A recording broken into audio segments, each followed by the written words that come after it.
My name is Cade Van Kirk. I am a materials process engineer here for ACO. One of the biggest things is your eagerness to learn and to get out there and get hands-on with the product and process itself. You're gonna find yourself learning a lot of things that you never even knew about, and it's something usually every day.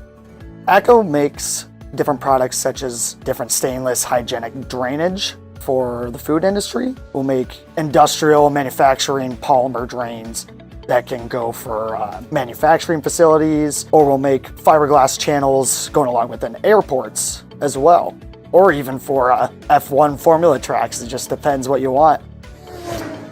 What gets me most excited about ACO's future is we're only getting bigger and we're improving on our product. When I work with my team, it's very special because we're all coming up with different ideas, all different designs for form, fit, and function, all within the parts that we're trying to process here.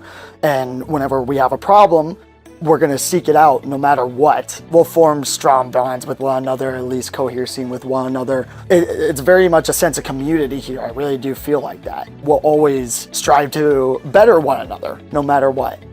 If you're considering ACO, I think it's a really, really good choice, honestly. You have a great environment here, and you're gonna get hands-on experience on where you wanna be for your skill set.